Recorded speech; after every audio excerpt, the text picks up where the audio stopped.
네, 저희가 이제 오늘 두 번째 만민공동회 시작하겠습니다. 지난번에는 명진 스님 모시고 이렇게 했는데 오늘은 이제 박창신 신부님과 또 우리 국민 여러분과 함께 하도록 하겠습니다. 오늘 만민공동회는 정봉주의 만민공동회 그리고 오마이뉴스 신만인 클럽 이 두 군데서 함께 공동 주최를 하고 있습니다. 우리 신만인 클럽 회원분들 손 들어보실래요 혹시? 오늘 많이 오셨네. 많이 오셨네. 다네 다.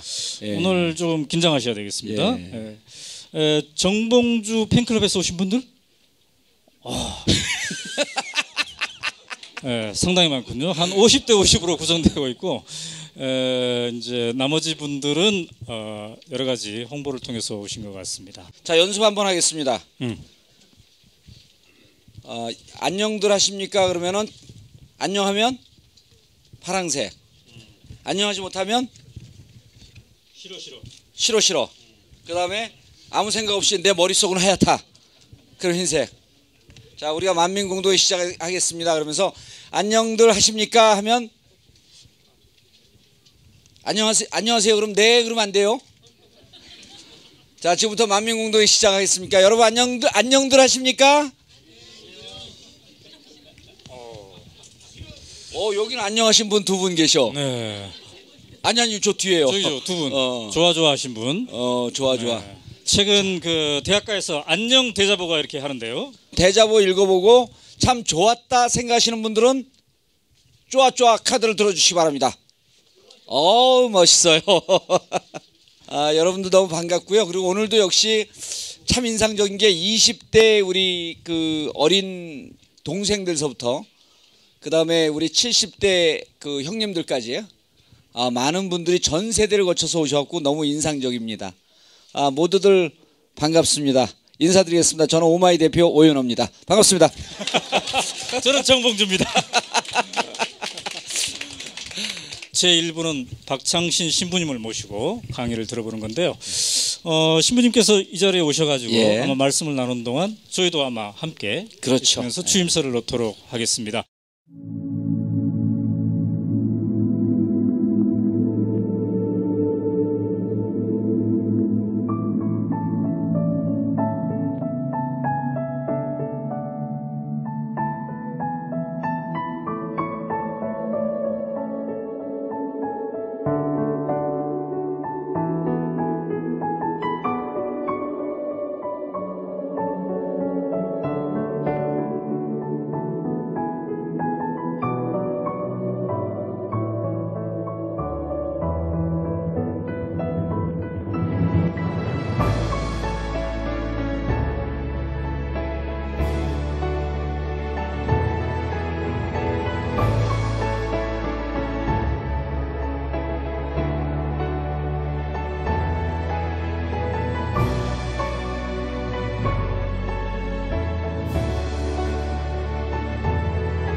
두려운 건 없어요. 왜 두려운 거 없냐? 그 전에 1950년경에 미국의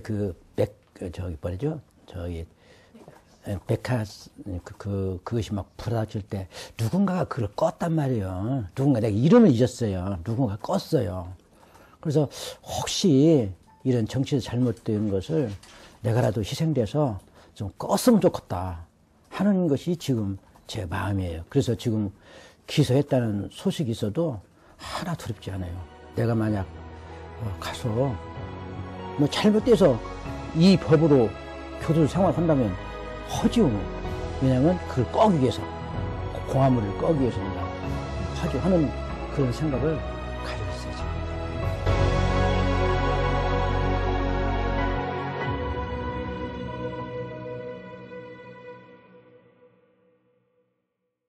신부님을 모시도록 하겠습니다. 뜨거운 박수.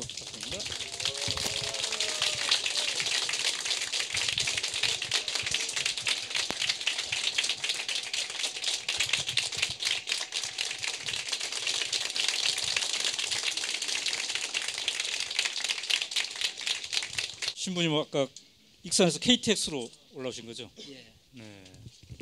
예. 요즘 가장 유명 인사가 되셨는데. 그거는 저도 잘 모르겠는데 여기 종편하고 지상파 방송국에게 고맙다고 제가 전하는 거예요. 만약 그들이 그렇게 욕을 하지 않았으면 나는 하나도 시골 신부인데 그들이 그냥 이렇게 그냥 국제적인 인물로 만들어줘서 진심으로 감사합니다. 근데 오늘 제가 아까 KTX 타고 올라오신다 그래갖고 많이 걱정들을 하셨어요. 혹시 그 어버이연합 이런 분들이 마중 나오실 것 같아갖고 제가 그래서 이제 그 신부님을 모시러 KTX 용산에 갔는데 이제 우리 여기 또 미건수의 경호팀이 있습니다. 전문 경호팀들 4명하고 오마이뉴스 한 분하고 5시 갔죠. 그런데 재밌는 현상이 빚어져요. 무슨 택배 온 것도 아니고 누가 이렇게 쫓아오셨다가 인수인계를 해드려요. 멀리서 보니까 신부님을 계속 유심히 관찰하고 있다가 다른 사람하고 바톤 타치하고 그 사람 다시 익산으로 내려가는 것 같아요. 그러니까 인수인계하고 신부님 아까 용산에서 인수인계 당하시는 거 느끼셨죠? 예. 차 안에서부터 좀. 차 안에서부터. 네. 택배 도착했습니다 그런 거예요 이놈들이. 네. 자, 신부님께서 성경을 펴셨는데 일단 인사 말씀 포함해서 신부님의 말씀을 좀 듣고 그래서 예, 저는 아주 시골 신부예요. 아주 전주 교구에서도 작은 본당만 다녔던 아주 시골 신부인데 작년에 퇴임을 했어요. 퇴임을 해가지고 이제 아파트에 살고 있었습니다. 그런데 지난 11월 22일 날 수성동에서 정의구현 사제단 기도회가 있다 하면서 이틀 전에 강론을 해두려고 그래서요. 제가 거절했습니다. 거절했는데 그 부탁하는 신부님이 이야기하는 거예요. 신부님 5.18도 있고 옛날 과거 얘기 잘 아니까 과거 얘기 좀 해주세요. 간단하게 하면 되잖아요. 그래서 그러면 그 정도는 내가 할 수 있지 하고서 이제 대답하고 나서 하루 동안 생각했습니다. 내가 무슨 이야기를 해야 올바른 이야기를 할 수 있을 건가. 하루 동안 생각을 해봤는데 아무리 생각해도 이 종북무리하고 요즘에 노동자 농민 문제하고 이런 것들 또 우리 사회 문제를 이야기를 해야 되겠다 싶어가지고 이제 강론 준비를 했습니다. 하면서도 이 종북무리 하면서 좀 기분이 좀 안 좋더라고요. 이거 하면 틀림없이 이게 뭐가 있을 텐데. 그래서 제 강론 내에 보면은 송신부님은 잡혀갈 것이고 나를 웃기게 하겠지 하는 그 내용이 있어요. 바로 그게 그 내용인데 그래도 이야기는 해야지 생각하고 보니까 군산 그 수성동 성당이 바로 모든 그 언론들이 집중되어 있더라고요. 그래서 이제 좀 긴장을 좀 했는데요. 그래도 제가 그 종북무리하고 이제 그런 지금 돌아가는 이야기를 해야 되겠다. 어떤 일이 있어도 해야 되겠다. 좋은 기회다 하고서 준비를 했습니다. 종북무리를 준비하게 된 이유는요. 제가 73년도에 전주 교구 신부가 됐는데 75년도에 전주 교구 가톨릭 농민의 지도 신부가 됐어요. 제가 이제 주교님이 임명을 해서 그때 가톨릭 농민의 여러분 75년도면요 얼마나 무서웠는지 몰라요. 여러분 잘 모르실 거예요. 그때의 75년도는 긴급조치 시대예요. 긴급조치. 그때 유신헌법이 있었고 유신헌법을 이제 조금이라도 비판하면 잡아다가 군법위에 쳐놓고 바로 사형도 했어요. 이것이 인혁당입니다. 얼마나 무서운 때인데, 그때 가톨릭 농민회에 제가 이제 지도신부로 이제 있으면서 그 이제 연수회 장소에 가고 농민회원들 가는데 보면요, 이 사람들이요 세상 비판한 얘기를 이렇게 하는 걸 보니까 내 신부로서 저 사람들 하는 것이 너무나 과해요. 나는 이제 어릴 때부터 이제 대학교까지 제가 이제 전북대학교 화공과 공대 화공과 졸업했으니까 대학교까지 또 신학교 또 7년 공부를 했을 때 이 좌측 말하자면 이런 그런 얘기를 한 번도 못 들었는데 거기에서 가보니까 세상 이야기를 비판하고 그러더라고요. 그래서 제가 한 2년 동안은 사람들에게 비판했어요. 너희들 왜 그런 소리 하느냐. 지금 정부가 얼마나 잘하는데 왜 그러냐. 하면 삐식삐식 웃기만 하는 거예요. 웃기만 하는 거예요. 그러다 보니까 제가 2년도 채 되지 않아가지고 너희들이 말이 맞구나 하는 판단이 생기면서부터 농민운동에 제가 이제 적극적으로 합니다. 그래서 이제 한평 고구마 사건, 이제 또 뭐 이렇게 오원춘 79년도 안동의 오원춘 사건, 그런데 이제 적극되고 다른 사람들은 데모하지 않는데 가톨릭 농민회만은 전국적으로 데모하고 다녔어요. 그때 굉장히 무서운 때입니다. 그게 75년도, 72년도에 이제 유신헌법 있고 이렇게 했는데, 그러면서 제가 이제 농민운동 하면서 노동운동까지 이렇게 하다 보니까 시골로 농촌으로 아주 돌아다니는 그런 신부였어요. 그때 이제 무슨 일이 벌어지냐면, 지금은 익산인데 그때는 일이에요. 일이 경찰서에서 저희 집을 조사하는 거예요. 저희 집을 우리 아버지 모르게 이웃 사람들한테 물어보고 뭔가 걸 조사하는데, 조사하는 내용이 바로 뭐냐면 왜 박창신 신부가 공대를 나왔는데 왜 농민운동을 하고 빨갱이냐. 이렇게 조사하는 거예요. 네. 그러면서 우리 집안에 부역헌, 6.25 때 부역헌 사건이 있었느냐 조사를 했단 말이에요. 근데 우리 아버지도 모르고 저도 몰랐지. 나중에 한 1개월인가 2개월 후에 이제 동네 사람들이 우리 아버지한테 말하는 거예요. 경찰서에서 정부과에서 조사해 갔다. 그 얘기를 들으니까 이게 내가 농민운동하면 빨갱이네. 빨갱이로 해가 조사해 갔네. 그때부터 이 빨갱이에 대해서 제가 굉장히 생각을 하고 그랬습니다. 저는 그래서 여러분들에게 이런 말씀 한번 하고 싶어요. 우리 예수님, 나는 예수님 믿는 사람이기 때문에 우리 예수님 한번 팔아야죠. 그것은 바로 뭐냐면 마태복음 25장이에요. 후반에 최후 심판 그 성경이 있어요. 아마 개신신자들이나 천주교냐 알 거예요. 마태복음 25장이에요. 최후 심판장에서 세상이 끝나는 날 최후 심판장의 장면이 바로 뭐냐면, 오른쪽에 있는 사람들한테 심판하면 재판관처럼 이렇게 하고 이런 자세겠죠. 예, 오른쪽에 있는 사람들에게 예수님이 뭐라고 하는 줄 알아요? 너희들은 내가 배고플 때 먹을 것도 주었고, 목마를 때 물도 주고, 감옥에 갇힐 때 감옥에 찾아왔으니까 정말 내 나라를 차지해라. 그렇게 얘기하거든요. 그러니까 그 사람들이 물어본 거예요. 언제 당신이 우리한테 왔었습니까? 하니까 예수님이 뭐라고 하냐면, 가난한 사람, 배고픈 사람이 해준 것이 바로 그 사람이 나니까 나한테 해준 거다. 이쪽 사람한테, 오른쪽, 예수님이 오른쪽 사람들한테 그렇게 한 거예요. 왼쪽 사람한테는 뭐라고 한 줄 아세요? 너희들은 내가 배고플 때 전혀 말하자면 찾아보지도 않고 물도 주지 않고 감옥에 있을 때 찾아보지도 안 했으니까 너희들은 좀 벌 좀 받아라. 이런 식으로 돼 있는데, 그러니까 이쪽 사람들이 물어보는 거예요. 언제 당신이 우리한테 왔습니까? 그러니까 가난한 사람, 배고픈 사람한테 할 때 바로 나한테 했다는 성경 구절 여러분 기억하시죠? 아시죠? 저는 이렇게 펴는 거예요.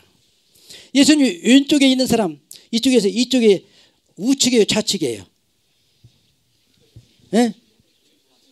좌측이죠. 이쪽은 무슨 측이에요? 우측이에요. 저는 그렇게 성서를 봅니다.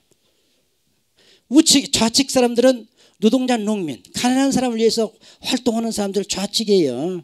좌익이에요. 알았습니까? 예? 우측 이쪽의 사람들, 도둑놈들, 권력, 이 양반들 참 나쁜 사람들이네. 예? 권력 잡고 떵떵거리고 막 못된 짓 하고 하는 사람들. 저는 이 성경을 가지고 항상 묵상할 때 바로 뭐냐면 세상은 좌와 우가 있구나. 좌와 우가 있습니다. 여러분 FTA를 하면은 기업 하는 사람들은 정말 수입을 잘하니까 돈을 벌지만 농촌은 죽잖아요. 그렇잖아요. 하나의 제도가 있으면은 이득을 보는 사람이 있고 이득을 벌지 못하고 손해보는 사람이 있거든요. 사회는 그렇습니다.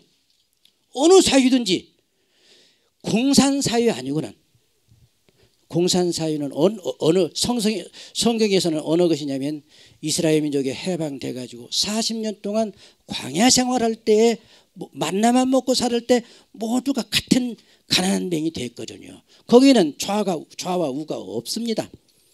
그런데 예언서 하여튼 성서 보면은 항상 좌와 우가 있어요.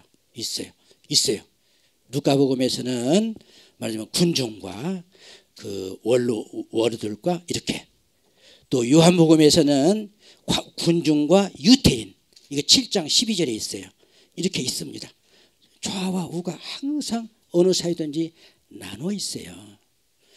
그게 좌와 우가 나누어 있는데 이 좌와 우는 어느 사회가 볼 때 좌우, 오른쪽에 날개가 있으면 왼쪽에 날개도 있는데, 그래서 같이 날라야 새가 가는 것이지 이쪽은 잘라버리고 이렇게 하면 어떻게 됩니까? 갈 수 있어요? 없잖아요. 그 사회는 아주 웃기는 사회예요, 말하자면. 그런데 우리 사회는 이쪽을 잘라버린 거예요. 6.25 전쟁은요 정말 우리한테 참 치명적인 사건이에요. 저는 초등학교 3학년 때 6.25였습니다. 제 눈으로 인민군 받고 여군인들도 보고 정말 어릴 때 생생하게 본 사람이에요. 그 6.25 이렇게 참혹함도 본 사람이에요. 호주끼한테 우리가 몰려다니면서 그냥 도망다니고 그러면서 그때 바로 뭐냐면 이지려 하면서 노래하고 북한을 말이지 그냥 철천지 원수로 저 어릴 때는 컸어요. 철천지 원수로. 철천지 원수이기 때문에 좌익사상 가진 사람은 즉시 처단을 해야 돼. 안 그렇습니까? 네?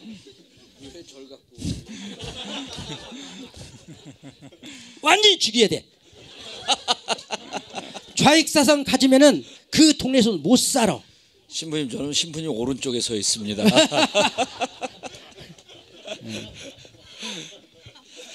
그래가지고 우리는요 이제 남과 북이 갈라졌고, 남과 북이 갈라지고 난 다음에 우리 남한에 있는 모든 노동운동하고 농민운동하는 사람들을 철저히 감시하고 활동을 못하게끔 묶어놨단 말이에요.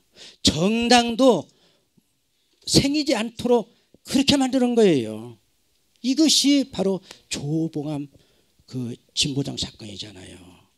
요즘에도 그런 거 있잖아요. 여러분 아시죠? 있잖아요. 예, 똑같은 거예요. 똑같은.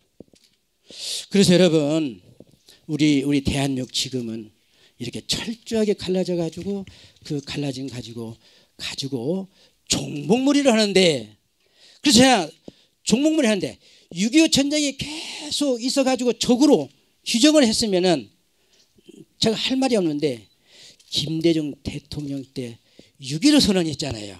이게 북한으로 이렇게 김정일 위원장으로 계속 5만 사람이야 본 게. 네, 그랬잖아요. 화해하기 시작했잖아요. 저는 이 화해했을 때 그때 김대중 대통령 때하고 노무현 대통령 때에 종목몰이가 있었느냐? 있었습니까? 없었어요. 그래서 북한을 적으로 규정하는 과정을 제가 묘사한 겁니다. 북한을 적으로 규정하는 과정이 도대체 뭐냐? 종목몰이 하기 위해서 천안함 사건이에요. 천안함 사건. 그래서 제가 이번에 천안함 사건을 얘기한 거예요. 나중에 강론 끝에 얘기한 것을 제가 중간에 하다 보니 그거 빠졌더라고요. 그래서 얘기한 것뿐이야. 그래서 뒤에 붙은 것이지 중간에 이렇게 이야기가 들어야 돼. 예. 천안함 사건. 원래는 이명박 대통령이 배가 노후되면 뭐 피로 파괴가 있다고 선언한 사람이에요. 그런데 나중에 알아보니까 다른 사건이 또 있더라고요. 지금 재판 중인데 뭐 이스라엘 뭐 잠수함이 있었느니 없었느니 뭐 그 여러 가지 무서운 이야기가 들었어요. 그래서 제가 천안함 사건을 종목몰이 하기 위해서 이용했구나. 제가 그걸 얘기한 거예요. 두 번째는 제가 NLL 얘기했습니다. 왜?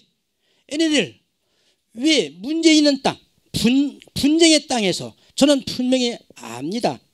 1953년 휴전 협정이 7월 27일인데 8월 30일 날 미국의 크라크 유엔군 사령관이 이렇게 접촉을 우리 남한에서 접촉 못하게 이렇게 손을 그은 것뿐이거든요. 예. 그것이 북한에서는 바로 뭐냐면 자기 영해라고 생각하고 남한에서는 이거 우리가 그러니까 이게 분쟁지역이거든. 분쟁지역에서 왜 훈련을 하냐 그 말이에요. 뭐 건드려 안 되지 그거는. 예. 그거예요. 그거 왜 거기서 훈련하냐. 그래서 예를 들은 거예요. 독도에 예, 독도에 지금 독도는 어느 일본하고 우리하고 지금 분쟁지역이잖아요. 그렇잖아요. 그래서 독도에 만약 일본군이 훈련한다고 하면 우리 대통령은 어떻게 합니까? 하니까 군중이 뭐라고 하냐면 쏴야지 그러더라고. 그래서 나도 쏴야지 했더니 그냥 나한테 그냥 말꼬리 잡아가지고 그 종편하고 지상파가 나를 그냥 죽일 듯 하더만 나를 이렇게 유명하게 만들었단 말이야.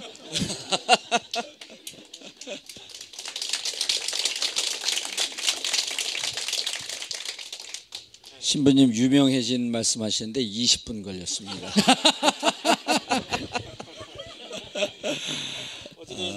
신부님께서 그때 이제 박근혜 퇴진 예. 사태 이 물꼬를 트셨단 말이죠. 예. 최근에 그 대학가에서 안녕 대자보가 막 들불처럼 일어나고 있는데 그건 좀 알고 계시나요? 그럼요. 잘 알고 있죠. 그 현상을 보면서 지금 어떻게 생각하십니까? 저는요. 이 종목몰이 가지고 대선에 이용한 것이 많거든요. 김대중 대통령 때 87년 6월 항쟁 바로 후에 대통령 선거 있었잖아요.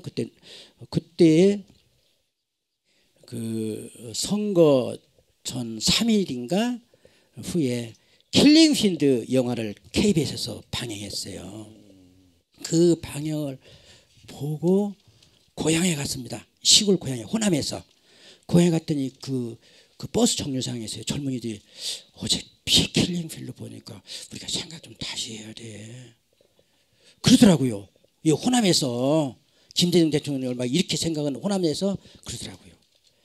그러면서 그 얘기는 받으면 김대중 씨가 빨갱이다 이거예요. 그러니까 찍으면 안 되겠다는 얘기야. 그래서 생각 이런 것이 종목몰이에요. 이것이 대통령 선거 때 큰 영향을 주거든요.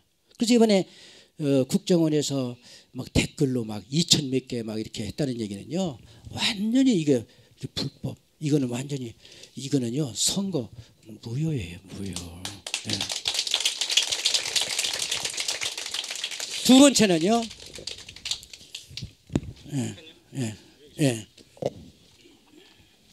이거를 제가 들었어요. 이게 부정선거 백서예요. 참 기중은 아마 앞으로 베스트셀러 될 겁니다. 제가 이거를 그날 이렇게 들었는데 여러 가지 의미가 있었어요. 그런데 이거를 듣고 나서 그 다음 달인가 KBS 기자가 저한테 물어보더라고요. 뭐라고 물어봤냐면 그 혹시 백서를 들었는데 성당 입구에서 그때 팔았거든요. 그때 샀습니까? 물어보더라고요. 여러분들은 그걸 못 봤을 거예요. 백서를 못 봤을 거예요. 근데 거기는 알았어요. 그래서 왜 사기는 내가 사? 내가 이거 처음부터 관여했는데 그러니까 전화를 딱 끊더라고요. 이걸 샀으면은 제가 헛것 가지고 다니잖아요. 거짓말 가지고 다니잖아요. 제가 연구했으면은 이게 진실이잖아요. 그러더라고요. 저는 그래서 저기 물어보는 거예요. 말하자면 선거법, 공직선거법 178조 2항 투표를 하면은 100것이 묶어가지고 손으로 수작업으로 확인해가지고 표를 확인해야 한다. 수개표. 네, 수개표를 해야 한다. 수개표를 하지 않은 투표는 무효입니다. 알았습니까? 왜 박수 안 쳐요? 무효. 그런 것들이 여 안에 참 자세히 들어있기 때문에 이거를 들고 강론을 한 거예요. 그러니까 박근혜 대통령은 대통령이 아니라 그랬어요. 예, 신부님 여기서 이제 그날 강론하시면서 예. 공식적으로 처음으로 박근혜 대통령 퇴진 아야 욕을 하셨어요. 예. 하야가 아니요, 퇴진. 아, 퇴진. 예. 예, 퇴진 욕을 하셨어요. 예. 저는 이거 잘 몰라갖고요. 예. 그래서 여기 오늘 오신 분들이 지금 한 150명이 좀 넘는데 예. 아직도 개 중에는 예. 퇴진 요구하는 게 좀 빠르다라고 하는 분들도 계세요. 그래서 우리가 모두가 다 나하고 똑같은 생각만 하는 건 아니거든요. 그래서 한번 여쭤보겠습니다. 박근혜 대통령 퇴진 요구하는 것이 맞다 하는 사람은 좋아. 아직 아직은 시기상조다. 시기상조다라고 하는 사람은 싫어 하는데 이렇게 들으면 안 돼. 이렇게 세게 들어 이래. 그리고 나는 여기 뭐 저녁 먹으러 온 줄 알았는데 지금 무슨 얘기하냐 이게 잘 모르겠다는 사람은 싫어 하는 겁니다. 자, 박근혜 대통령 퇴진 박창신 신부님의 요구가 지금 적절하다고 생각하시는 분들은 파란색, 시기상조라고 하시는 분들은 빨간색, 주의 눈치 보겠다고 생각하는 사람들은 하얀색. 들어주시기 바랍니다. 싫어가 3분, 4분, 5명. 요 바짝 드세요. 싫어. 바짝 드세요. 자, 왜 싫어 바짝 들지 못해요? 여기 싫어. 일어나 보세요. 예, 일어나 보세요. 예. 자, 일어나서 한마디로만. 자, 왜 싫어? 아직 시기상조. 저는 예. 이런 일련의 모든 사건들을 굉장히 주의 깊게 보고 있고 예. 물론 선거에 있어서 굉장히 부적절한 행위들이 일어난 건 저도 알고 있습니다. 그렇지만 그쪽이 저희를 종북으로 몰듯이 저희도 그 사람들의 생각을 존중해야 된다. 예. 우리가 생각이 다르면 너는 종북이고 너는 일배충이다. 이런 풍토가 너무 조성되는 게 아까 말씀하셨던 것처럼 다양성이 존중되어야 되는 사회라고 생각을 해서 예. 저는 그래서 싫어를 든 겁니다. 예, 그러니까 일방적으로 네. 한 번만 더 여쭐게요. 아까 아니 그분. 그래서 일방적으로 상황에 몰려가는 이 상황이 좀 싫다 뿐이지 네. 이걸 퇴진을 전면적으로 반대하는 건 아니시다. 네, 물론입니다. 그건. 아, 그럼 이 모든 모든 앞으로는요. 두 개 이렇게 같이 들어주시기 바랍니다. 감사합니다. 예, 감사합니다. 그리고 또 다른 분 예. 한번 또 다른 분. 이제 싫어 여기 또 한 분. 이쪽 여성분 여기 오른쪽에 파란 옷 뒤에 파란 분. 우리 여성분. 예. 대선 개입 여부에 대해서 막 특검 요구도 있었고 지금 국정원 국정원 개혁 특위가 국회에 만들어지긴 했지만 잘 되고 있진 않잖아요. 예. 잘 되고 있지 않은 게 또 다른 문제가 되긴 했지만 아직 뭐 어떤 이렇게 특검이라든지 국회 안에 있는 개혁 특위에서 이렇게 딱 내놓을 만한 결과가 나온 건 아니잖아요. 예. 그래서 그냥 시기상조라고 시기상조다. 생각해요. 아직은. 예, 그러니까 하지만 이제 점점 이제 절차를 좀 강경하게 추진해 나갈 강경하게 필요는 추진하자. 있다고 봐요. 예. 그 촛불이 한 100만 명쯤 나와야지 이제 퇴진 요구를 하는 것이 맞다. 이런 얘기신가요? 그러니까 그 촛불도 촛불이고 예, 국회에서 좀 잘했으면 이제 좋겠다. 명백하게 밝혀져야 되는데 그 절차가 너무 지지부진하고 있어서 안타까워요. 좋습니다. 앞으로 그분도 이렇게 들어주시면 감사하겠습니다. 감사합니다. 예. 자, 그러니까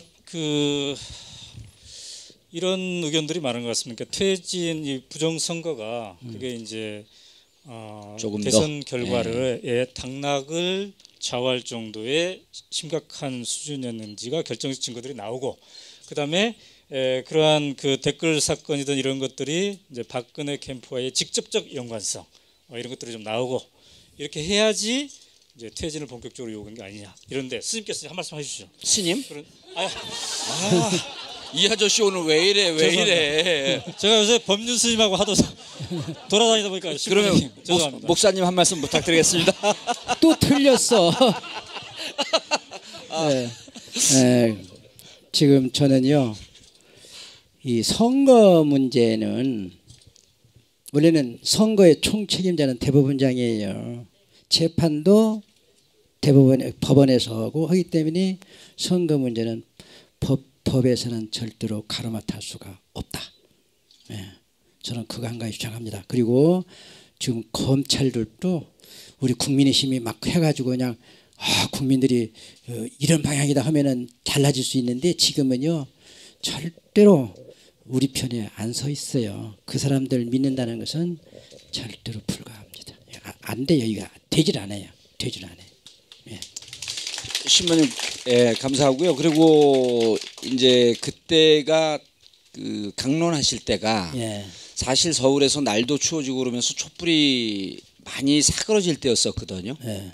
그리고 신부님께서 박근혜 퇴진, 대통령 퇴진을 말씀하셨고, 그리고 지금은 보면은 4대 종단에서 가장 강력하게 전문용어로 과격하게 지금 상황을 퇴진, 박근혜 대통령 퇴진 상황을 끌고 가는데 지금 보면요 대학생들 대잡으로 해갖고 많이 확산되고 있고 곧 이어서 전 세계 20개 나라에서 동시다발로 촛불을 준비하고 있답니다.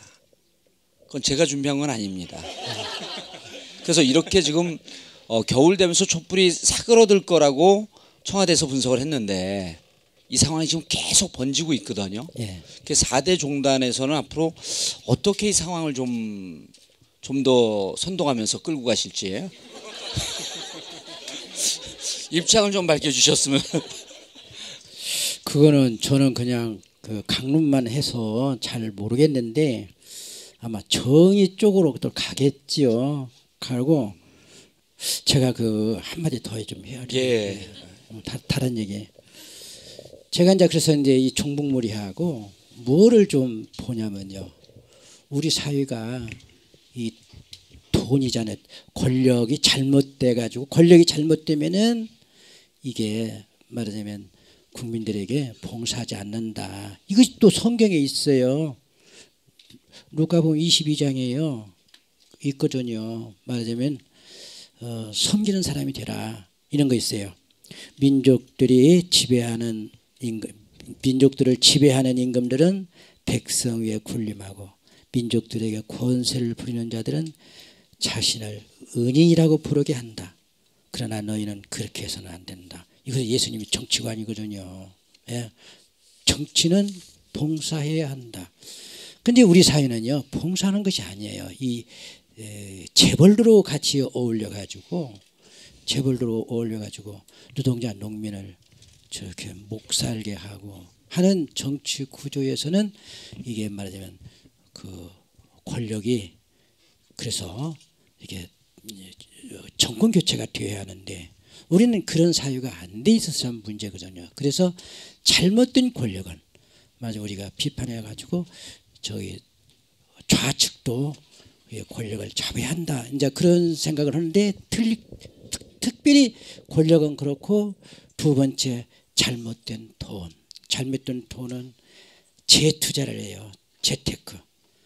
막 대형마트가 들어옵니다. 이 시에요. 대형마트를 아무리 시중에 사람들이 못 들어오게 해도 법이요. 시장에 못 들어오게 하면 도장을 못 찍어요.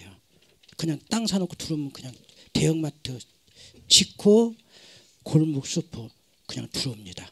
우리 법이 그냥 가진 자들만 위한 법이거든요. 그럴 때에 말하자면 이 정치권이나 대통령이 그런 것을 하지 않는 대통령은 우리 노동자 농민에게 참 큰 타격을 입는다. 그렇기 때문에 박근혜 대통령은 또 지금 자기 공약한 것도 지키지 않고 재벌만 키우는 이런 대통령은 퇴진해야 한다. 그런 생각이 있었어요. 그래서 퇴진 이야기를 거기까지 제가 묻고 갔습니다. 아까 그 지금 대학생들이 대자보를 막 이렇게 릴레이로 붙이고 있는데 그 현상에 대해서 이제 접하셨다니까 어떻게 느끼셨는지 한 말씀.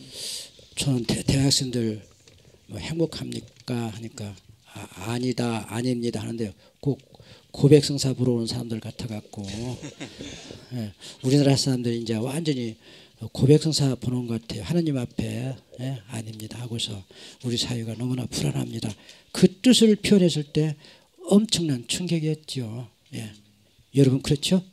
예, 그래요. 요즘 그 박근혜 대통령께서 하시는 거 보면은 참 종교 갈등을 없애주셨어요. 그렇죠. 그러니까 전 교단이 이렇게 단결된 적이 별로 없었죠. 별로 없었죠. 예. 그래요. 그리고 전 국민의 양심 선언을 끌어내요. 고해성사를 교황님보다도 더 많은 분들을 끌어내시는 것 같아요. 이런 찬란한 능력을 보여주고 계세요. 그런데 그 안녕들 하십니까 보면은 어제 여러분들도 그 보셨겠지만 오마이뉴스에서 첫 보도했나요? 파리학번 엄마? 아니요, 네, 그것도 했지만 그 너무 이런 현상에 특종을 많이 대해서 했고 기억을 못해요 대표가. 그래서 안녕들 하십니까도 사실 오마이뉴스에서 처음 보도했어요. 주현우 학생인가요? 맞아요, 보도했어요. 그리고 쭉 하는데 어제 A4 용지에 사람이 우선되는 세상을 만들고 싶었는데 내용은 뭐 정확하지 않습니다. 제 기억력이 늘 한 80 아래니까. 그런데 돈과 경쟁만을 쫓는 사회로 만들어서 미안하다. 마음이 아프다. 너희들의 행동을 지지한다 하면서 파리학번 엄마가 하는데 저 울었어요. 저는 왜 그러냐면 7, 8학번인데 아직 아들이 고1이어서 반전의 묘미가 있죠. 그래서 그 지금 이렇게 하는 분들을 보면 정말 한 10여 년 만에 그 우리가 노무현 대통령 이후에 대학생들이 이렇게 단결해갖고 마음을 열어놓고 사회 얘기를 한 적이 없었거든요. 어떻게 이렇게 전 국민들을 회개시킬까요? 그러게요. 그러게요. 축복일 것 같은데. 그러니까 스님보다 한 수 위이신 것 같아요. 근데 말이죠. 아까 우리 이제 4대 종단 말씀하신 5대 종단이죠. 5대 종단 종단이죠. 중에 제가 이제 법륜 스님에게도 똑같은 질문을 했는데, 그러니까 왜 유독 그 천주교 신부님들이 이 사태에 가장 앞섰을까요? 그러니까 스님도 계시고 목사님도 계시고. 근데 여러분 이런 역사는 좀 아시면 좋겠네요. 그 아까 제가 카농 이야기했잖아요. 긴급 조치 때 천주교만 그때 말하자면 데모를 하고 다녔는데 그때 제가 젊은 신부였었는데 나 독신으로 사는 것이 참 행복하다 하는 생각을 했어요. 독신으로 사느니 걸릴 것이 없어가지고 마음대로 제 마음대로 할 수가 있었어요. 그리고 천주교는 또 말하자면 독재예요. 그 성당의 신자들이 아무리 우리 신부님 나쁘다고 해도 그냥 있는 거예요. 주교님이 임명하지 하지 않고는 움직이질 않거든요. 그러니까 천주교 독재이기 때문에 독재와 싸울 수 있었어요.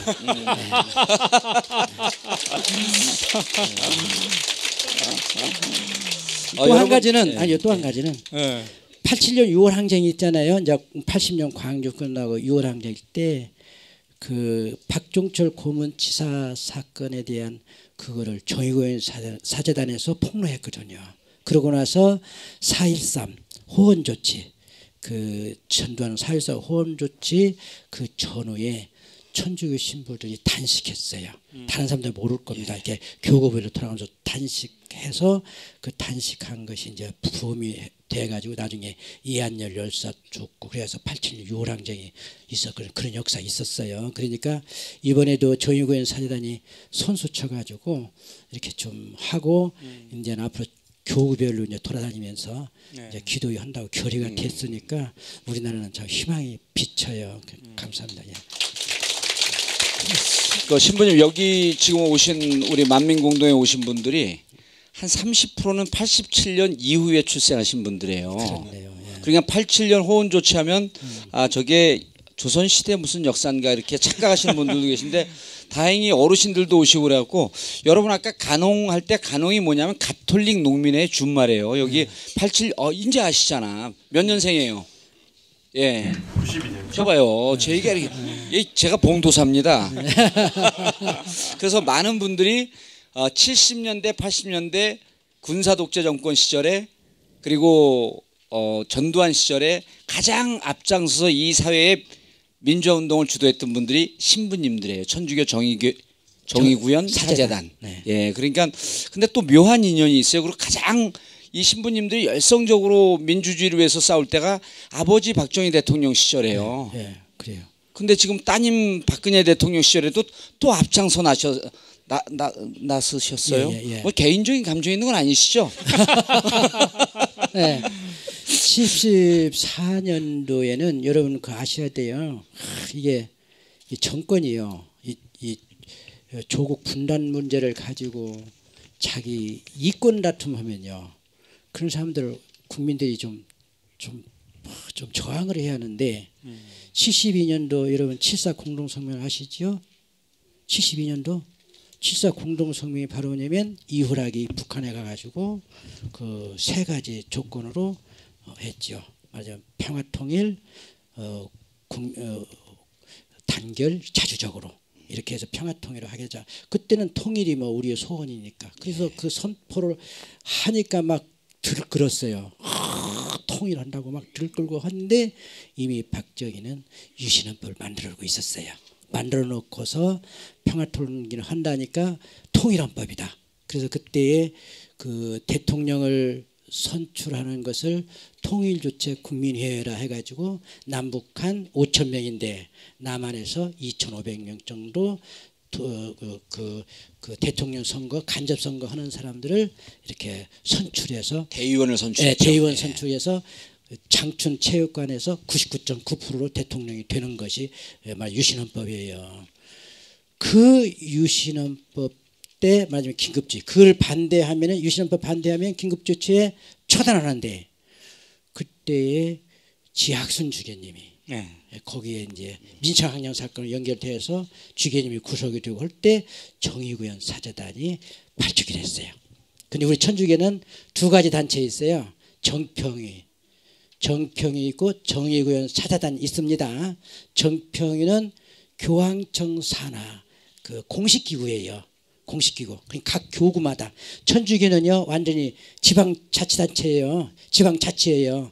서울교구 염주교님이 우리 전주교구 이병호 주교님은 아무 말 못해요. 예, 이렇게 말하자면 우리 군산에서 이번에 그 기도할 때 서울 염주교님이 정치에 참여하지 말라고 했는데 그거는 염주교님이 잘못한 거야. 우리 주교님이 해야지. 예, 완전히 자치예요. 그래서 각 교구마다 정평이가 있습니다. 그런데 정의구현 사제단이 있거든요. 그 지학순 주교님 사건으로 박정희 대통령 때 있는데, 근데 정의구현 사제단은 뭐하고 똑같으냐면 대학생들 동아리하고 똑같아요. 동아리하고 취미 있는 사람들끼리 모여가지고 어느 때는 가기도 하고 안 가기도 하고. 그러니까 정의구현 사제단은 숫자가 몇 명인지 잘 몰라요. 우리도 몰라요. 참여해도. 예. 그래도 진실을 이렇게 모인 사람들이 신부님들이기 때문에 거기에 파워가 있어가지고 한번 결정을 딱 하면은 그냥 밀고 나가는 거예요. 그럼 와 그래가지고 따르는 거예요. 그거 한 가지뿐인데. 예. 예. 그 신부님께서 동아리라고 말씀하셨는데 그 전에 말씀하신 게 정평위예요. 그 교황청 산하 공식기구인데 이번에 정평위에서도 같은 입장을 밝혔어요. 어떤 입장을 밝혔죠? 정평위가 그렇게 밝히는 경우가 쉽지 않죠. 예, 드물지 않은 경우입니다. 그분들도 퇴진 요구하셨나요? 그러면 그쪽에서 했죠. 예. 세게 나오셨네. 예, 했어요. 네. 그분들이 퇴진하는 것은 하지 말라고 하실 분이 교황청 산하이기 때문에 교황밖에 안 계신가요? 하지 말라고 하는 건? 아니죠. 우리 교황님 이번에 참 지난 여름에 휴가 때 그 문서 만들었잖아요. 예. 이번에 11월 26일 날 우리 그 정의원 찬양 기도회 끝나고 막 한참 시끄러울 때 그 발표했잖아요. 예. 우리 교황님 세계 1등 인물이에요. 정말 저 그렇게 됐어요. 예. 그렇죠. 네, 지금 만민공동의 지금 대한민국 일부를 진행하고 있는데요. 자, 이 자리에서 오늘 직접 박창신 신부를 뵀더니 내가 이런 질문을 꼭 하고 싶다. 그래서 손을 번쩍 들어주시면 저희가 기회를 드리도록 하겠습니다. 질문 앞서갖고 저희가 일부 하면서 그 주제를 이렇게 잡았어요. 스님께서 죄송합니다. 신부님께서 모 인터넷 신문에 종북에 강론한 것뿐인데 종북의 두목이 됐다. 그래서 우리가 오늘 종북의 두목이 맞는지 직접 들어보자 라고 하는 게 소주제였습니다. 그러니까 가급적 여러 가지 주제가 있는데 여기서 천주교 신자로서 고해성사하는 것은 나중에 성당 가서 하시고요. 여기서는 주로 종북과 퇴진에 초점을 맞춰주시기 바라겠습니다. 그거 질문 받기 전에 예. 저는 평소 때 이런 생각이에요. 노동자들이요, 농민들이 나는 좌다 그렇게 말할 수 있는 사회가 됐으면 좋겠어요. 나는 좌다. 나는 지금 이 세상에서 아무런 혜택도 못 받고 세상 변화하기를 요구하는 사람 좌다. 근데 우리 사회에서는 좌라 하면 빨갱이잖아요. 죽여야 하잖아요. 그게 좌라 소리를 못 듣는 거야. 이게 참 불행한 거예요. 예. 나는 신분은 좌인가 우인가 내가 요새 가만히 생각해 보니까 나는 생활에 보장받았거든요. 저는요 은퇴해가지고 교구에서 생활비를 주고 나 이러는 사람 월급도 교구에서 줘요. 근데 나는 하나 생활에 그 어려움이 없는 그런 사람이에요. 좌도 아니야. 근데 내가 농민운동 하기 때문에 좌다. 나는 좌다.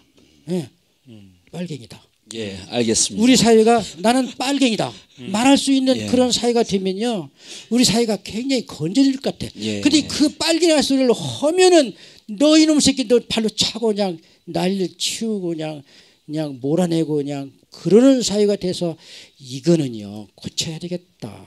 왜 좌를 빨갱이라고 적으로 만드냐. 그래서 자기들은 대통령 선거 때 태극기 들고 다니면서 막 그 저기 좌측이 애국가도 부르지 않는 애들이라고 프라카드 붙었잖아요. 그래서 이번에 이정현 수석이 저보고 국적이 번영해서 너희들은 국적이면 너희들은 군대도 안 가는 너희들 애국가도 부를 자격이나 있냐? 네. 그랬어요. 네. 그러니까 사상과 표현의 자유를 허하는 나라가 그러면 진정한 나는 좌다. 자유민주주의 나라다 이 말씀하셨는데 자 이제 질문 본격적으로 손을 번쩍 들어주세요. 네네네. 여러분 저 린치를 한번 당하셨을 때 지금 수사 과정이나 뭐 밝혀진 게 하나도 없습니까? 예. 아 예전에 린치를 당하셨을 때 하나도 안 밝혔어요.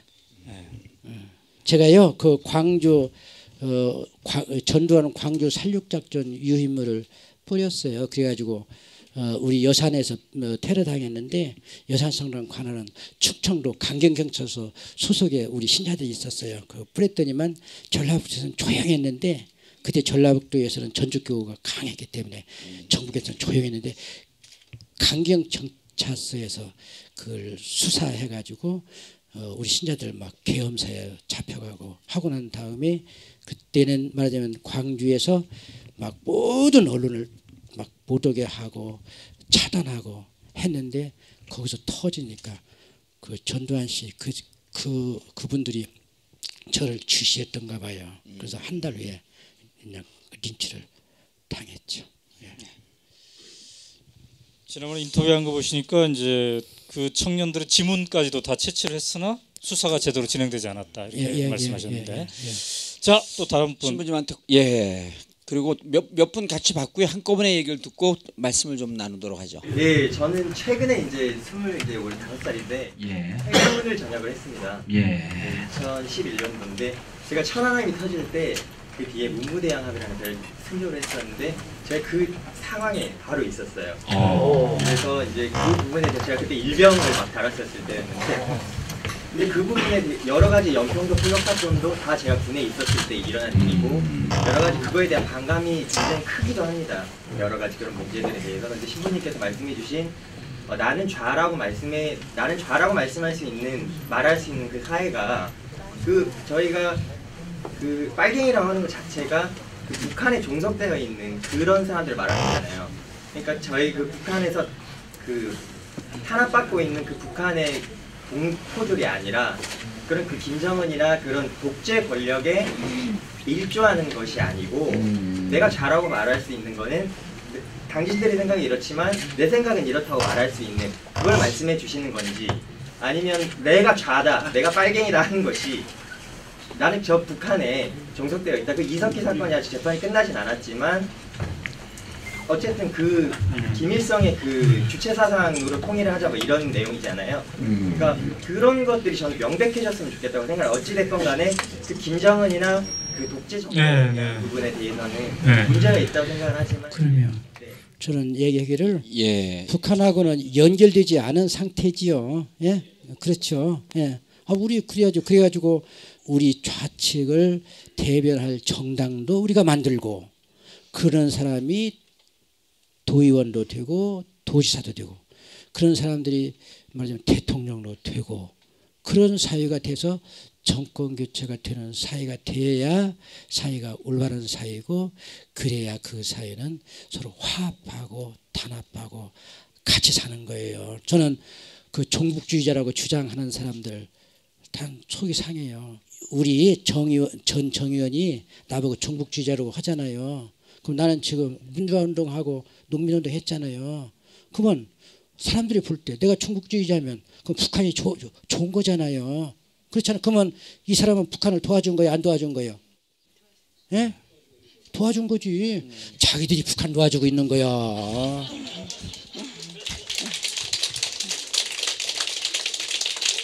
그러니까 신부님께서 말씀하시는 것은 사상의 자유가 보장되는 것이지 여기서 빨갱이라고 얘기하는 게 북한의 김정은 정권을 지지하거나 그렇죠. 혹은 북한의 김정은 정권 체제에 종속되어 있는 즉 답은 나왔어요. 종북 아니라는 겁니다.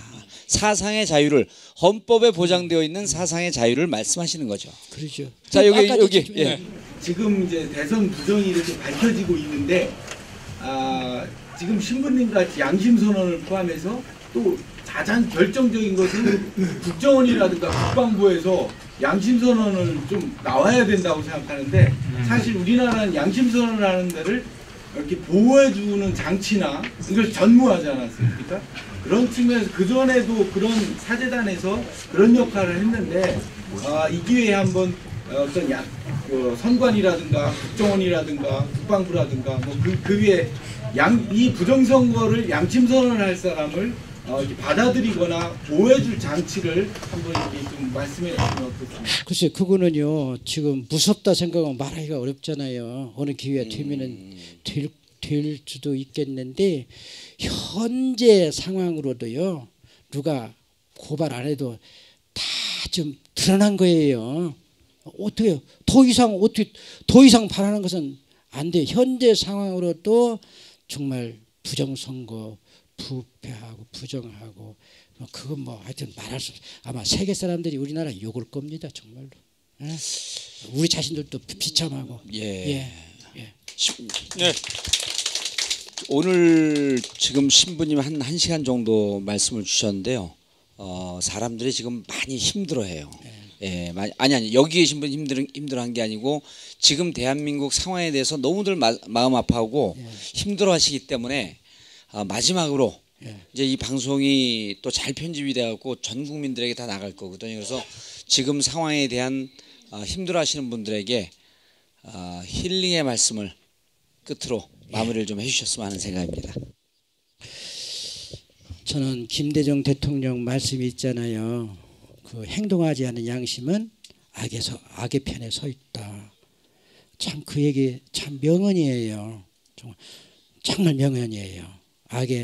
말하지 않는 사람, 말하자면 저기 악을 보고 말하지 않는 사람은 악의 편에 서 있다 하는 것인데 우리 대한민국이요 정말 우리가 짊어지고 나가야지. 그 친일파 계통 그런 사람들 이렇게 나라를 이렇게 하는 사람들이 나라를 이렇게 움직여서 이렇게 그냥 상식도 없는 그런 나라로 만드는 것은 우리가 막아야 한다. 우리가 막아야지 누가 막아주는 것도 아니고 우리 자신들이 우리 문제를 해결해가지고 우리 자신들이 대대로 이 한반도가 우리 후손들이 살 수 있는 좋은 땅이 되었으면 좋겠다 하는 생각이 듭니다. 감사합니다.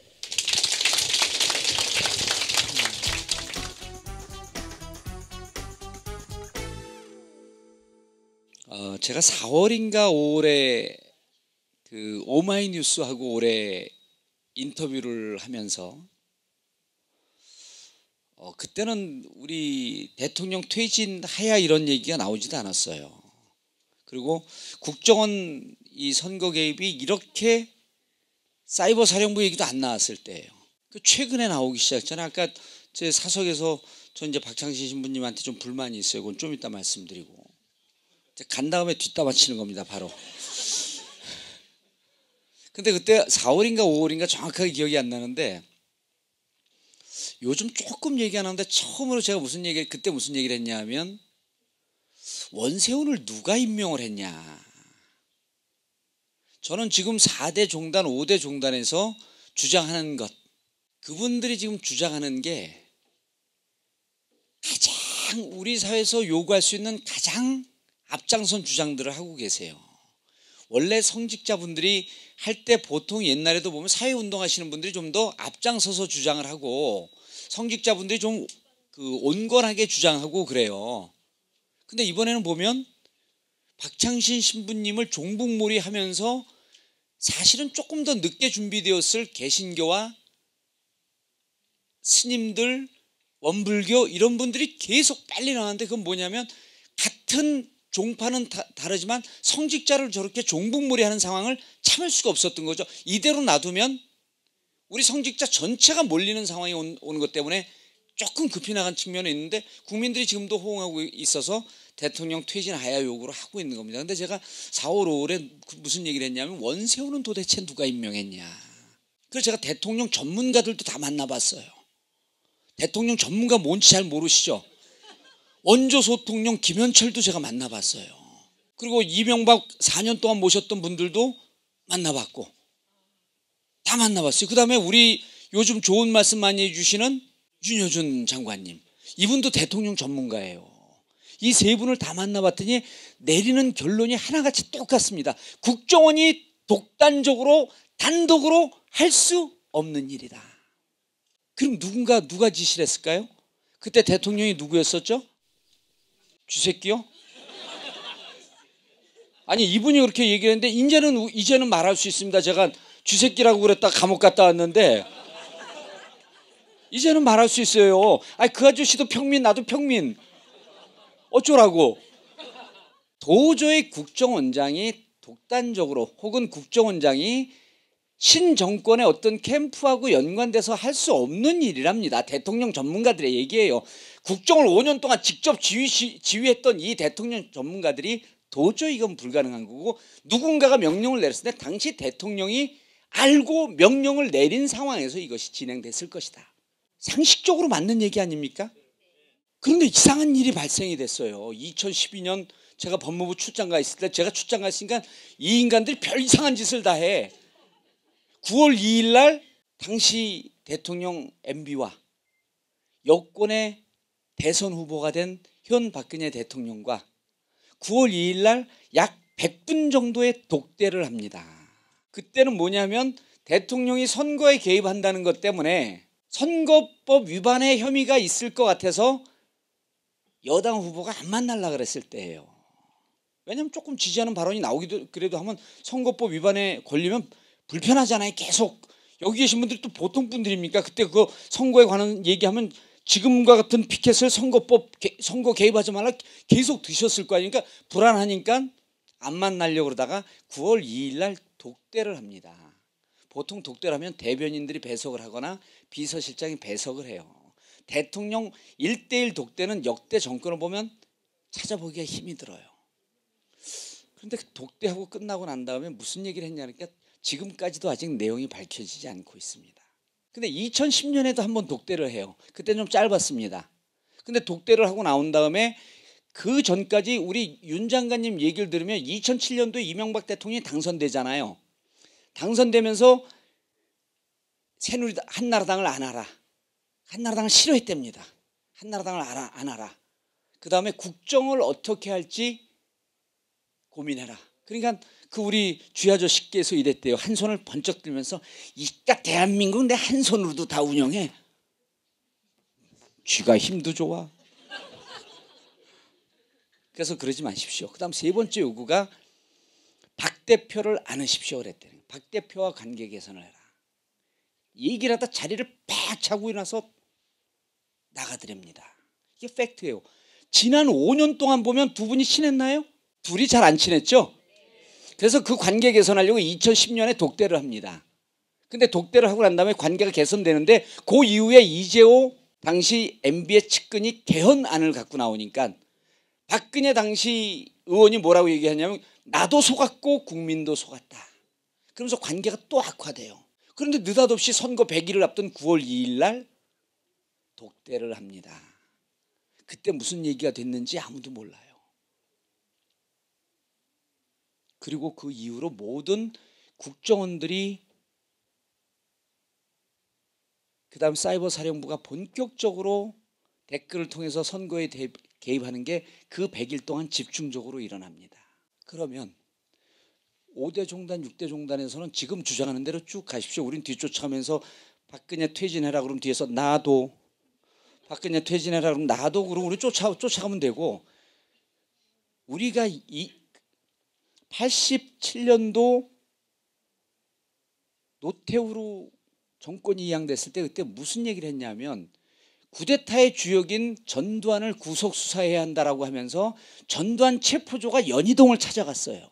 온갖 대학생들이 그 앞에서 전두환 체포해야 된다고 하면서 갔었는데 그때하고 지금하고 상황이 완전히 틀리죠. 그 국정원 사태 국가기관이 개입된 이 총체적 부정사태에 책임이 있는 각하께서는 왜 저렇게 행복하게 살고 있을까? 그리고 뭐가 두려워서 국민들 70% 정도가 구속수사를 하는 것이 맞고 법의 심판을 받아야 된다라고 하는 얘기를 하고 있음에도 불구하고 MB를 손도 못 보고 있는 걸까? 둘 사이에는 뭐가 있는 것일까? 닭꼼수 듣는 것 같죠? 그래서 저는 이 5대 종단은 5대 종단대로 지금 주장하는 대로 가고 적어도 이분들 중에 가장 약한 부분이 어딜까 고민을 해봤더니 원세훈에게 직접 지시한 것으로 추정되는, 직접 지시했다면 허위사실 유포로 또 가요. MB 문제에 대해서 국민들이 관심을 갖고 적어도 우리가 체포조를 만들 수 없다고 한다면 여러 갈래로 잘하고 있잖아요. 대학생들 안녕들 하십니까? 대자보하고 있죠. 내일 모레 여러분들 또 촛불 하시죠. 그 다음에 종단은 종단대로 또 전국을 돌면서 기도회 하죠. 그 중에 한 축은 저쪽에 가서 삼성동에 가서 그 집 앞에서 적어도 개인 돌아가면서 피켓이라도 들고 각하는 안녕하십니까? 시위라도 해야 되는 거죠. 그분을 끄집어내면 민주당이 MB 청문회를 할 수 있도록 끄집어내면 그분 독한 분이에요. 혼자 안 죽습니다. 아우, 물귀신의 달인이에요. 김병만 저리 가라요. 끄집어내면 되는 겁니다. 혼자 죽겠어요? 예, 이제는 말할 수 있다 그러면서 얘기하겠죠. 혀를 낼름거리면서 얘기할 겁니다. 그래서 저는 우리 국민들께서 중요하게 지금 박근혜 대통령에게 문제가 가고 자기는 아무런 이득을 보지 않았다라고 하고 특검만 얘기하면 대선 불복이냐, 말만 하면 문재인 의원이 책을 냈는데 이렇게 무서운 대통령이 됐다 그러니까 대선 불복이냐, 이렇게 신경질적인 반응을 보이면서 아무런 도움을 받지 않았다 그래요. 그럼 도움을 준 사람은 있을 거 아닙니까? 도움을 준 사람이 없는데 스스로 받아? 못 받죠. 근데 도움을 준 사람이 어딘가에 있잖아요. 그래서 저는 이 부분에 대해서 우리가 얼마나 지금 전 세계에서 이제 20개 국가에서 또 촛불을 들어서 다양하게 이렇게 다양한 문화처럼 이 정치 활동을 해나가고 대한민국의 민주주의를 세우려고 하고 법을 바로 세우려고 하는 와중에서 정말 행복하게 팔당 가서 자전거 타면서 아 시원하다 하는 이 아저씨는 법의 심판 때 세우고 그 자전거 타고 쭉 쫓아가보니까 오마이뉴스에 또 글을 썼어요. 2km 가니까 낭떠러지기야. 그 사람 쫓아가다 다 죽어. 다리가 끊겨서. 이 사람을 끄집어낼 수 있는 노력을 민주당이 좀 해줬으면 좋겠어요. 청문회 세워야죠.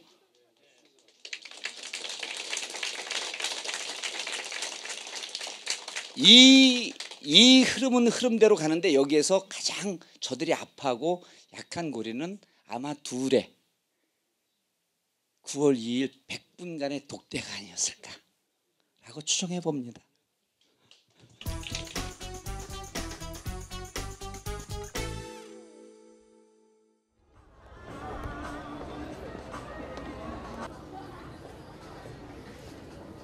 그러니까 뭐 다들 알다시피 자기가 하기로 했던 것들을 제대로 한 것도 없고 아직까지는 점점 그러니까 공약을 파기하는 것 정도? 예를 들어서 어떤 뭐 민영화 그러니까 그런 게 있었잖아요. 민영화를 하지 않겠다라고 했다가 점점 민영화로 가는 추세고 있는 것 같고 또 직접 이렇게 나서서 파기하겠다라고 대국민 담화문처럼 말한 것도 있었고 그래서 그런 면에서 약속을 지키지 않는 건 실망스러운 것 같아요.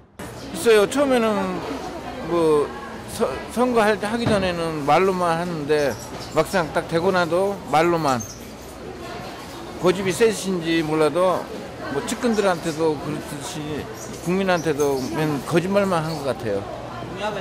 네, 공약이 자기가 생각하는 대로 대통령이 생각하는 대로 안 되니까 그냥 밀어붙이는 것 같아요. 경기가 너무 안 좋은데 다들 그렇게 말들 하더라고요. 나도 뭐 친구들이나 뭐 동료들 모이면은 다들 부정적으로 생각하고 있더라고요.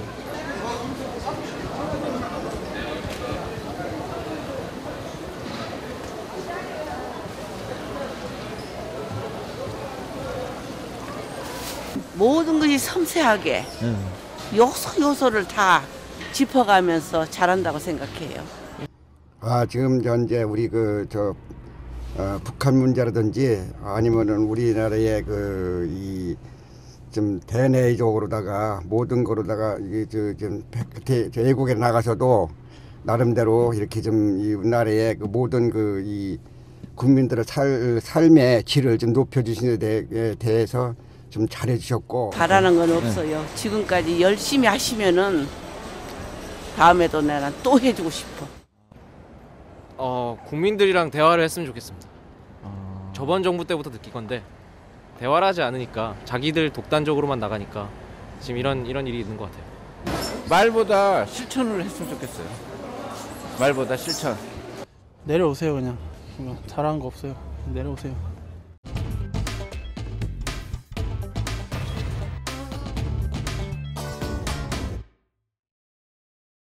정봉주 전 의원의 10분 강연에 이어서 시민들의 목소리 들어봤습니다.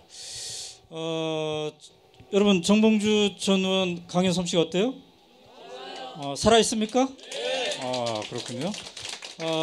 제가 알기로는 대선 1주년 기념 12월 19일 그날 밤에 서울시청 앞 광장에서 큰 촛불이 있는데 아마 거기에도 등장하지 않을까. 네, 어쨌든 굉장히 참신한 제안을 하셨어요.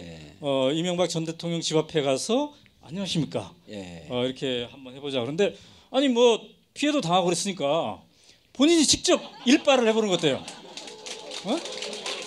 아니 일바 괜찮고요. 일주일에 하루 쥐 잡는 날을 정해서 일주일에 올 사람들 7명 모여서 하루 하는 거예요. 매주 쥐를 잡읍시다. 이제 아까 언급을 하셨지만 사실 이명박 전 대통령이 어디에서 어떻게 지시하고 관여했는지 이거 매우 우리가 궁금해하는 건데 그걸 유일하게 물어봤던 기자가 아까 언급했지만 오마이뉴스의 곽승희 기자라고. 여러분 그 동영상 보셨습니까? 포항인가 어디에서 그랬죠? 포항에. 우리 젊은 기자인데 끝까지 쫓아가면서 핵심적인 4가지 질문을 했는데 우리가 다 진짜 진심으로 하고 싶은 그런 질문이에요. 아마 우리 오늘 선동을 하셨으니까 이명박 전 대통령 집 앞이 앞으로 시끌시끌하지 않을까. 만약에 시끌시끌하지 않으면 영향력이 매우 감소된 걸 증명한 거니까 사실 매우 궁금해요. 지금 여러분들이 다 궁금한데 과연 박근혜 대통령의 이제 운명도 있겠지만 이명박 전 대통령의 운명도 있습니다. 그래서 무상급식 이분이 과연 정봉주 전 의원이 갔던 곳에 방문하실지 관심도 있는데 이명박 전 대통령은 앞으로 무사할까? 이명박 대통령에게 국가의 은총을 베풀어서 무상급식을 하자. 좋아. 무상급식 잘 모르세요? 좋아. 그러고 무상급식 세금도 아깝다 이거. 이것도 괜찮아요. 세금도 아깝다. 그다음에 밥 준다니까 나 아무 생각 없어. 바램이 아니에요. 예. 바램이 아니라 냉철한 어떤 냉철한. 정세 판단을 여러분들이 하시고 앞으로 상황이 이렇게 진전될 것이다. 이걸 하는 것이지. 그러니까 자기의 바람이 자기 아니라. 바람이 앞으로 예측. 네. 그렇죠. 예중에 맞추는 사람은 봉도사 되는 겁니다. 우리 전 세계 경제 상황과 국내 상황과 여러분의 가슴의 뜨거움의 정도 이런 것들을 예측해서 그게 앞으로 경제가 왜 사태가 나와요, 거기에. 어떻게 진전될 것이다. 자, 무상급식을 받으실 것이다. 아니 바람이 아니라 예측이니까요. 예측이니까요. 자 다시 내리겠습니다. 네. 자 무상급식을 받을 것이다. 이분들이 상당히 시국을 과격하게 예측하고 계시는. 자 세금도 아깝다. 싫어. 그러니까 싫어도 좋아요. 한 8분 정도 되는데 9명이요. 그다음 마지막에 배고파 죽겠는데 밥 얘기하니까 아무 생각 없다. 싫어. 아니 몰라. 창피해. 하나도 없어요. 여기 왜 오셨냐 하는 걸 한번 물어보죠. 여기 왜 오셨냐. 여기 왜 오셨냐 하면 이거는 뭐 발언도 아니니까요. 손 들고 뭐뭐 때문에 왔다. 이래서 왔다. 한마디씩 하는 거예요. 지정을 하지 않고 손 들고 하는 겁니다. 자, 요쪽 그룹에서 여기 왜 오셨어요? 안녕하지 못했어. 네. 빨간 옷 입은 새누리당하고 친하신 것 같은 어르신. 예. 왜 오셨어요? 답답하고. 예. 저희 사회가 부연되기 위해서요. 네. 자, 여기는 앉았고 힘드시니까 좀 여러 번 얘기하겠어요. 요 분요. 왜 오셨어요? 아니 신부님이 혹시라도 덜 외롭게 해드리고 싶어서 왔습니다. 전봉주 때문에 전봉주 보러 왔습니다. 근데 아까 박창신 신부님 보면서 엄청 감동하대. 난 안 쳐다봐서 나 섭섭했는데. 저도 봉도사님 얘기 좀 들어보려 왔습니다. 예.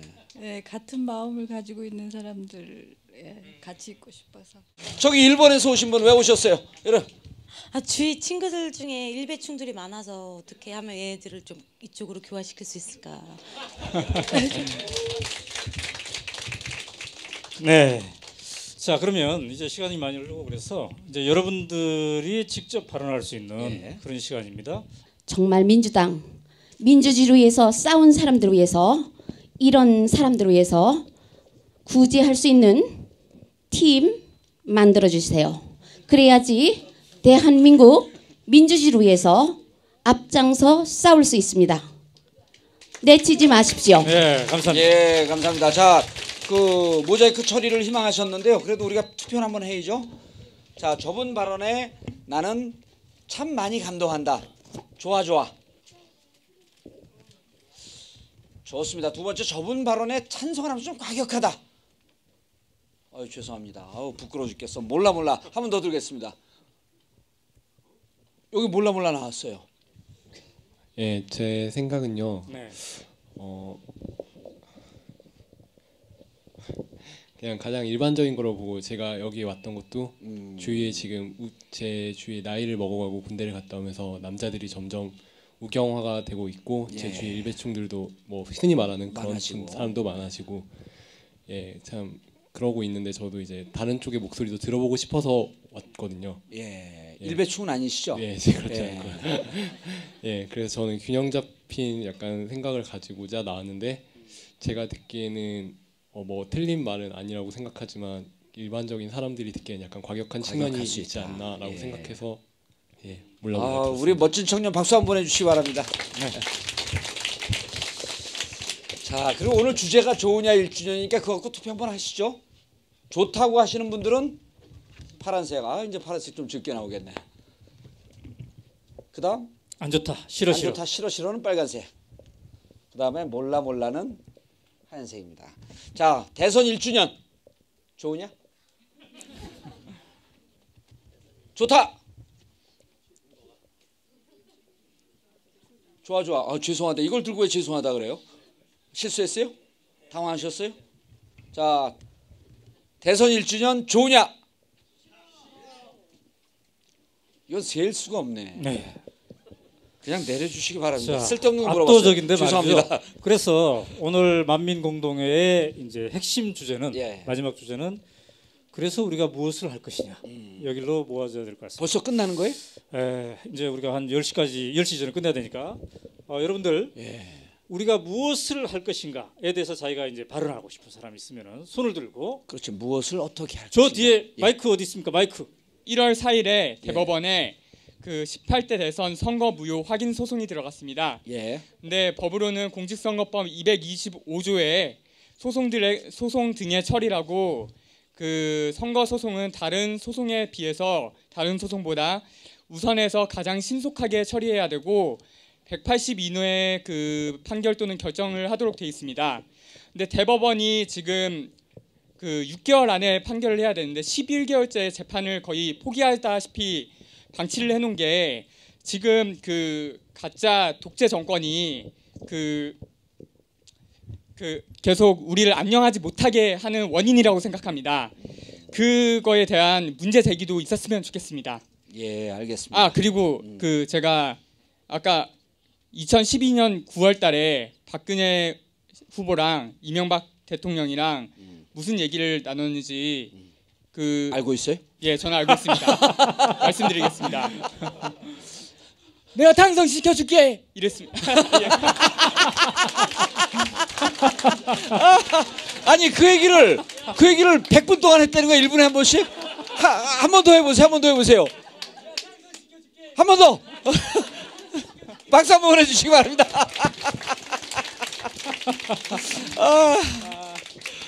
예, 이제 막 본물 터졌어. 큰일 났어 이게. 예, 안녕하세요. 저는 예전 저 어렸을 때 저 유치원 다닐 때 초등학교 다닐 때 고등학교 때까지는 김대중 대통령, 노무현 대통령이고 그 이후부터는 이명박 대통령, 박근혜 대통령인데 약간 딱 느끼면서 다른 게 예전에는 뭐가 달라진 건 잘 모르게 예전에는 좀 말을 편하게 할 수 있었어요. 뭐 싫든 뭐든 뭐 하든 좀 편하게 할 수 있었는데 이 정권이 한 이명박 대통령 때부터인가 그때부터는 말을 함부로 하지 못하겠어요.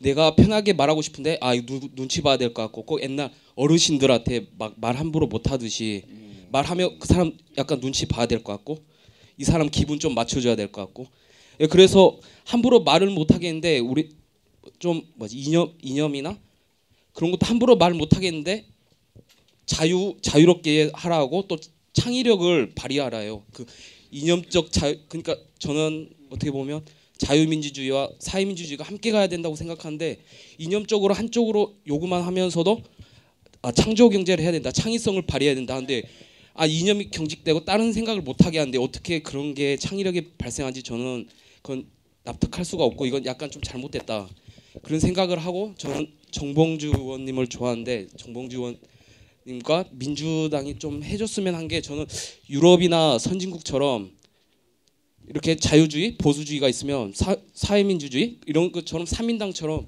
우리 사회도 자유민주주의와 사회민주주의가 병행 발전, 상호 견제 이렇게 하면서 정권 교체하면서 함께 가는 게 저는 행복하고 우리가 뭐가 행복하냐면 잘 모르겠지만 좀 마음대로 표현할 수 있고 내 생각을 표현할 수 있고 삶의 질이 올라간다고 생각하는데 정봉주 의원님께 말하고 싶은 게 있다면 그래도 민주당이 힘 있는 그 야당인데 헌법을 나중에라도 우리나라 헌법이 자유민주주의 이렇게 했지만 나중에라도 자유민주주의와 북유럽식이라도 유럽식이라도 자유민주주의와 사회민주주의가 함께 상호 견제하고 병행 발전한다라고 이거 헌법이라도 명시됐으면 우리나라가 이제 색깔론으로부터 벗어날 수 있겠고 좀 더 다양한 사람들이 함께 이렇게 헌법으로 보장받아서 함께 살 수 있겠다라는 생각을 하는데 나중에 높으시고 훌륭한 분이 되시면 이 헌법을 개정하거나 이렇게 해서 우리가 좀 더 자유롭게 살 수 있도록 해주셨으면 감사하겠습니다. 예, 감사합니다. 자 마이크 그대로 쥐어보세요. 저분은 말을 하기가 좀 힘들다 그러는데 사상의 폭이 상당히 넓어요. 아니 근데 지금 그죠? 정봉주 전 의원을 좋아한다고 그랬는데 정봉주 전 의원이 어디까지 훌륭하게 될 것 같아요? 본인 생각할 때는? 이게 좀 현실은 좀 냉정한데. 냉정하게. 냉정하게. 이 용감함이나 이런 게 좀만 더 하고 국민들한테 신뢰를 주면 저는 충분히 훗날에 국민들이 보답을 해주실 거다라고 저는 생각합니다. 저런 교활한 답변. 굉장히 아주 정치적인 발언에 곧 구의원 출마하실 거죠? 네. 아니 근데 지금 굉장히 중요한 말씀하셨어요. 그러니까 박근혜 정부에서 창조 경제를 내세우고 있지 않습니까? 그런 창조 경제가 제대로 성공하려면 온갖 사상의 자유가 보장돼야 한다. 그 중에는 박근혜 퇴진, 박근혜 사퇴 이런 주장도 허물없이 할 수 있는 그런 자유로운 사회가 돼야지 창의적인 창조 경제도 가능하다 이런 말씀하셨는데 좋습니다. 이제 뭘 좀 어떻게 했으면 좋겠다라고 하는 얘기를 좀 들으셨으면 좋겠는데 올 때 미리 말씀을 좀 드리면 그 올 때 우리가 아까 식사를 하는데 오연호 대표하고 신부님하고 식사하는데 어떤 분이 대학교 학생들 대자보를 보면서 너무 좀 슬프고 창피하다. 전문용어로 쪽팔리다. 그래서 작은 실천을 할 수 있는 걸 아이디어를 주면서 2008년을 얘기하는 거예요. 2008년에 여러분 기억하세요? 베란다에다가 미친 소고기 싫어. 이런 플래카드 하나씩 조그맣게 걸었잖아요. 크게 걸었어요? 돈이 많으신 분은 크게 걸었고 저 같은 경우는 조그맣게 걸었고 근데 제가 그 얘기를 듣고 우리 아파트가 무척 서민 아파트인데 800세대인데 조그맣게 좀 늦게 용기가 없어서 걸고 한 11시쯤에 걸고 저녁에 6시쯤 집에 들어오는데 아파트 전체 하나도 없던 데가 20개가 걸려 있어요. 그걸 보고 너무 가슴이 뭉클해졌어요. 내 감정까지 아쉬워 이제. 그래서 그분의 제안이 이유 달지 말고 행복하지 못합니다라고 하는 플래카드를 자기 아파트 베란다에라도 좀 걸어주는 게 촛불 못 나오고 쥐새끼 잡으러 시위 못 가도 그런 거라도 좀 하자라고 하는 제안이 들어오더라고요. 괜찮죠? 네. 자 그러면 이거 드는 분들은 걸겠다는 약속을 한번 받아들이죠. 자 아파트 베란다에서 욕을 하든지 적어도 플래카드라도 행복하지 못합니다. 안녕하지 못합니다. 플래카드라도 걸자라고 하나 제안에 찬성하시면 좋아. 어머 안 드는 사람은 누구야? 없어요? 여기 녹색 이제 드셨네. 자 그럼 이거는 오늘 실천 강령으로 만장일치로 통과되고 또 뭐 오연호 대표가 뭐 제안 하나 들었다 그랬잖아요. 근데 이제 우리가 이렇게 작은 실천산에 대한 아이디어를 함께 했는데 좀 들어봤으면 좋겠어요. 그렇죠. 그리고 아마도 제 생각에는 우리가 이렇게 좋아 듣고 있는 순간 이미 그런 가정도 있을 겁니다. 어쨌든 이 안녕하십니까 이 물결이 이제 고대 학생부터 시작해서 지금 오마이뉴스가 가장 열심히 이걸 보도하고 있는데 오마이뉴스에 가면 안녕 대자보 타임라인이라고 있어요. 타임라인. 그럼 최초부터 지금까지 쫙 이렇게 정리돼 있어요. 또 다른 아이디어가 있을 것 같아요. 재미나는 아이디어. 일상에서 할 수 있는. 네. 혹시 우리 선생님. 네. 이라크 전쟁할 때 보면 이렇게 배지 같은 거 노워라고 하는 거요. 전쟁 반대. 그런 거 다룬 적 있었거든요. 그런 뭐 작은 것들을 이렇게 만들어서 우리도 영어로 한번 해볼까요? 스텝 다운. 엑셀런트. 스텝 다운. 원래 영어 강사이시지 않았나요? 영어 교수요. 영어 교수. 치사해. 그러니까 좋네요. 모두가 다 참여할 수 있는 가벼운 단계의 어떤 그런 근데 배지 만들면 돈 드니까 트윗 풀픽을 한번 바꿔보면 어떨까? 스텝 다운. 그런 것도. 기가 막히죠. 나도 놀래. 자동차 같은 데다가 조그맣게 저 왕초보 이러듯이 그것도 괜찮을 거네. 자동차. 아무 얘기도 하지 말고 내려와라. 아무것도 얘기하면 안 돼요. 내려와. 안녕하지 못하다. 내려와라. 이런 거 거는 거야. 하야하라 그러면 뭐 하는 거 같으니까 안 돼. 내려와라. 휴대폰 케이스에 그 보통 이제 사람들이 전철을 많이 타고 다니잖아요. 그 휴대폰 케이스 다 이렇게 보고 있거든요. 뒤쪽에다 붙일 수 있는. 휴대폰 뒤쪽에 내려와라. 뒤쪽에. 내려와라. 안녕들 하십니까? 이 아이디어 굉장히 좋은데요? 굉장히 좋아요. 요 뒤에다가 포스트잇으로 인쇄하면 그럼 이제 어느 또 돈 많은 사람들이 이걸 스티커로 해갖고 찍어갖고 막 나눠줄 거예요. 촛불에 와서. 그거 우리가 선동했다고 얘기하면 안 돼요? 우리 그냥 아이디어만 낸 거야. 핸드폰 뒤에다가 안녕들 하십니까? 혹은 그 정도는 선동했다고 해도 돼요. 그래요? 상관없어요. 그냥 아무 이유 없이 내려와라. 고마해라. 전에 제가 그 썼던 글 중에 하나가 뭐였냐면 제목이 플래카드 함부로 걸지 마라 이거였거든요. 왜냐면은 제가 83학번인데 학교에 딱 출근이 아니라 처음에 학교에 저는 84년생이라 그런 줄 알았어요.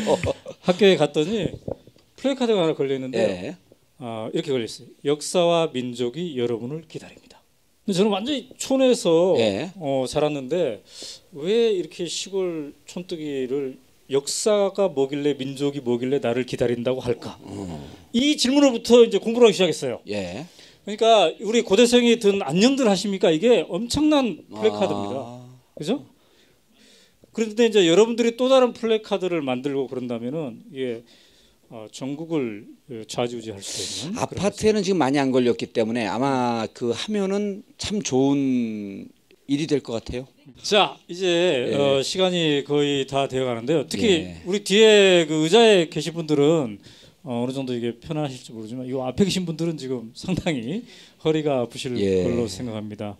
어쨌든 이렇게 참 바닥에 계신 분들 정말 감사한데요. 이제 정리할 시간이 됐습니다. 정봉주 전 의원께서 한번 정리를 해보시죠. 12월 19일 날 1주년 좋은지 안 좋은지 우리 시청 앞에서 한번 만나보기로 했습니다. 그래서 저녁 7시에 시청 앞에서 다시 오늘은 따뜻한 데서 있었지만 그리고 또 직위 해제된 분들은 거리에서 싸우고 계시고 그리고 박근혜 대통령을 많이 찍었을 것으로 사료되는 의사 선생님들께서도 길거리 나오셨어요. 그래서 이렇게 전 국민을 동시다발적으로 이 단결을 시키는 이 무한한 능력은 도대체 어디서 나올까? 1주년 때 저희가 확인해 보는 그런 시간을 갖기로 하고 오늘 여러분 그 정말 많은 분들이 와주셔서 너무너무 감사합니다. 그리고 저도 한 말씀 드리면요. 우리 오늘 보니까 좋아 싫어 이렇게 하는 거 보니까 상당히 여기는 지금 공감대가 계신 분들이 이렇게 오신 것 같아요. 근데 이제 우리가 잊지 말아야 될 게 있는 것 같습니다. 그건 뭐냐면은 작용이 있으면 반작용이 있다. 그죠? 그러니까 우리가 이 판에서 뭔가를 하고자 한다는 것은 중간지대에 있는 사람들 또 저쪽에 있는 사람들까지의 마음을 살 수 있는 그 무엇이 돼야 된다. 그래서 우리가 여기서 마음껏 외치고 얘기를 한다 하더라도 어떻게 하면 좀 더 지혜로운 방법이 있을까? 더 많은 사람과 어떻게 하면 같이 할 수 있을까? 이걸 늘 생각하시면서 여러분들의 이 하나하나의 새로운 세상을 향한 그 몸짓이 효과적으로 잘 이렇게 이루어졌으면 좋겠습니다. 함께해 주신 여러분 감사하고요. 애초에 요 아이디어를 내시고 해보자 했던 정봉주 전 의원님 국민 정봉주. 그럼 너무 감사드리고요. 그 오늘 우리가 확인한 건 대선 1주년이 됐는데 모두가 안녕하지 못하다는 것을 확인했고 그럼 우리가 조금 더 안녕한 사회, 행복한 사회를 만들기 위해서 베란다에 작은 플래카드라도 하나 걸고 그리고 가슴에 리본이라도 하나 걸고 차에다가 내려오라고 하는 구호 하나 쓰고 핸드폰 뒤에다가 작은 포스트잇으로 메모를 하면서 우리 국민들끼리 좀 더 안녕한 사회를 만드는 이러한 실천이라도 하자라고 하는 뜻을 모았습니다. 여러분 좀 더 행복한 대한민국 만들기 위해서 저희 만민공동의 여러분들과 함께 가겠습니다. 감사합니다. 감사합니다.